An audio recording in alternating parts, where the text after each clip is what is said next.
Guys, welcome to Dynasty Drip today. We're just trying something new, trying to go live a little more frequently. So if anyone from our Friday streams joins in, welcome. I'm basically just going to go over some waiver guys. And then if anyone happens to tune into the stream today, if you have any questions, always feel free to ask and we'll go over some stuff, whether it's Dynasty, whether it's redraft, whether it's waiver, wire related stuff. But other than that, we'll get it kicked off today. Start going over some of my guys I want to add off waivers for week 8. Try to beat your league and get those guys before other people do, basically. But first guy I think I want to talk about today is going to be Gadsden. And I think he's going to be going for a lot of fab or number one priority or who knows exactly in a lot of leagues. But just in general, I mean, the fact if he'd put up these numbers as a wide receiver, he would have been a productive player. But the fact that it came from tight end just means even more. I mean, 79% snap percentage. It's coming off 7 targets in the game before as well. So just very involved in general. 25 points in like a half-point PPR league. So nothing really, you can't not enjoy that coming out of Gadsden in a very high passing volume attack. Probably going to be like that until Hampton gets back for sure. Obviously, they got a little something out of Vidal a couple of weeks ago, but didn't really get much this week. I think that was more the team they were playing a couple of weeks ago, and it just kind of came back down to earth. But Gadsden should be added. I mean, he's only 12% rostered. I'd imagine that number to be well over 50 starting next week. So if you are looking for a tight end, or even if you're looking for a guy potentially to flex, depending on how heavy or shallow your waivers are, I think this is a guy you definitely need to consider adding in your league just due to the offense he's tied to. I mean, 164 yards and a touchdown, 18 yards per target, 23 yards per catch last week. All just pretty crazy statistics out of a 5th-round rookie tight end. Next guy I want to talk about going to be Darnell Mooney, 37% rostered. Nothing too crazy. I mean, he had an okay game, 5 targets, but he's someone who I think you could go get. I don't really think he's going to be too heavily rostered, obviously coming off the injury. So I think the 37% might be a couple people picked him up. In general, it's probably just people that held on. But I think he's a guy that could at least bring some big playability for your bye weeks, maybe for your team. Obviously, only 8 points against San Francisco, but that was a pretty low-scoring game. If they get in a different kind of game script, I do think Mooney has a chance to have some slightly bigger numbers or something. But if he's available and you're getting desperate, I think that's kind of what the waiver wires are. Like, the last couple guys on my list I'm going to go over are guys in more shallow leagues that are owned in more than 50% of leagues, but I'm not really going to focus too much on talking about those guys because they're not going to be available in the majority of leagues, and waivers shouldn't necessarily be easy if you're playing in a deep competitive sort of environment. Next guy, and this one's deep, 2% rostered, Chimere DK. I mean, maybe he had the breakout of the Titans wide receivers. I don't necessarily know if that's an offense I'm going to be super stoked to be targeting all of the pieces, but best 2 snap percentage games of the year have been his last 2 games. Let's see if he's the one that maybe brings a slight breakout. I mean, Titans are going to be throwing. It was a slightly new system. Mike McCoy coming first week here. So for me, yeah, it's a dart throw. He should be available if you're looking for a guy. He's their kick returner, so he has that big play kind of vibe, and maybe he'll get a couple more big plays at wide receiver. 70 yards in this last game and a touchdown. So is he going to be a consistent guy you can play every week? No, but that's not what's on your waiver wire in general. I think there's a lot more productive guys, but if you're getting desperate, this guy is 2% rostered. You should be able to snag this guy in almost any league you are looking to add some wide receiver depth. This guy going to be a little more competitive to get, and I've spoke about this guy in more of a dynasty sense, but I think people might start to catch on in redraft. Now, we will see what his role becomes moving forward. He did have, 14 carries in this game, 5 catches, so a lot of touches. They tried to get him in the end zone. It didn't work, but they were trying to get him in there. Some of these touches for sure came when it was after a blowout, and they kind of took the starters out. Also talked about how I think Pacheco kind of is on a kind of good snap share kind of vibe. He seems to be moving up, but Rashard Smith is an explosive player. They definitely want to get him the ball. And if you're looking for more of a desperate flex play, if you are looking for a guy for bye week filling, or you're just looking for a rookie that potentially has the ability to grow into more of a role than he's already in. I think Brashard Smith is kind of one of those guys that if you're looking to churn the bottom of your roster on this week, he's someone I would be looking to kind of target in, not all formats, but if you're looking for this kind of player on your team.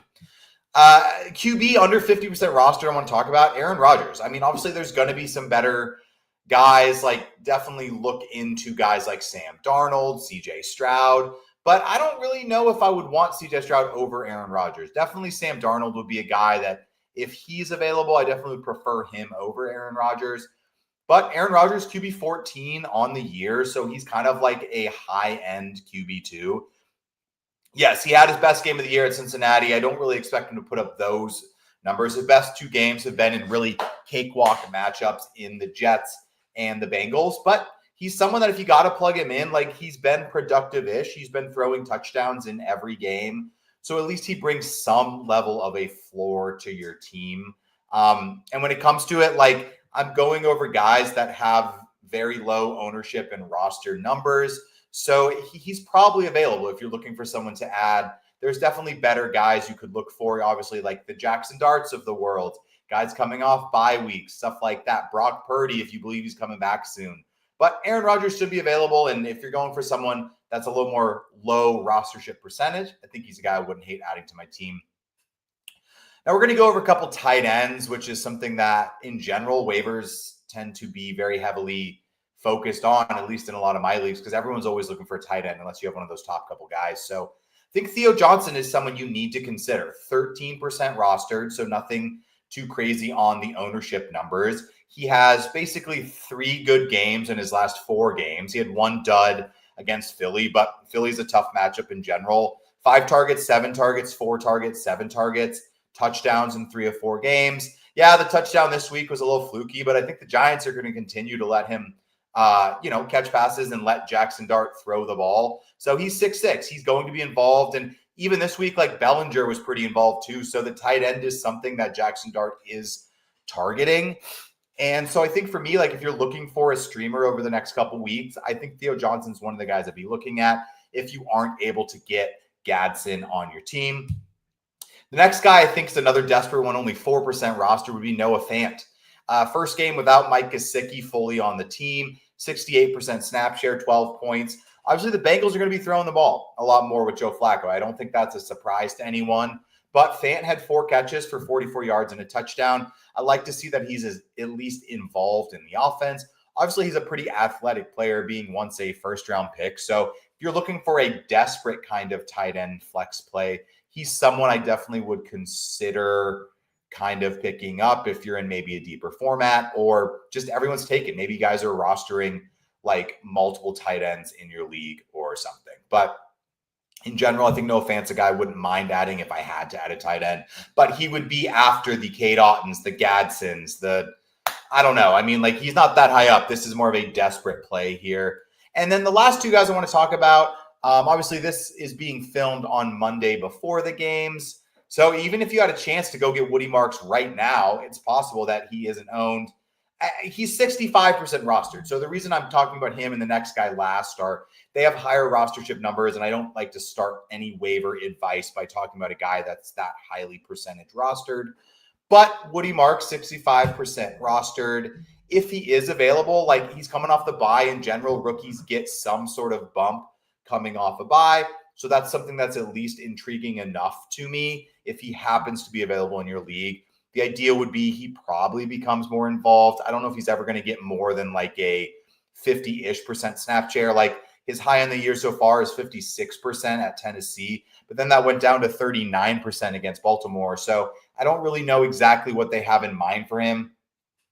I think they've spoken about how they want to keep him more as a receiving back, but Nick Chubb is, he's nothing super special. And I think also the thing for me with the Texans O-line is they're not really anything special as well. But he's someone that if he is available as a waiver wire, it's why I have him in my last couple guys here, only 65% rostered. He should be owned. I picked him up in a Yahoo league that let me today because I was like, oh, damn, no one has Woody Marks. So keep that in mind. And the last guy I want to talk about is kind of similar thing in Trey Benson, like 62% rostered. I think in most leagues, he's probably going to be owned. But if you're in one of those leagues that he was dropped and he hasn't been picked up yet, he definitely is a player that should be owned if you have the bench depth to take it on in Trey Benson. Like, he will be the starter when he comes back. I mean, Bam Knight's been fine. Michael Carter's been fine. But neither one of them is really like a world-changing kind of player. And so if you are able to go get Benson and he happens to be sitting around on your kind of waiver wire, he's worth the ad for me at 62% here. It's nothing really super crazy. But if he's sitting out there, I think you definitely should be looking into adding him if you have the chance. But those are my waiver wire guys for this week. I appreciate you guys coming. If you watched, or if you're coming new to the channel just to check out some waiver wire guys, make sure to hit like, hit subscribe, shoot me a follow and a subscribe below. If you have any questions, make sure to comment as well. But I appreciate you guys for tuning in, just trying to get some more information out to you guys. Have a good one, guys, and I'll catch you later.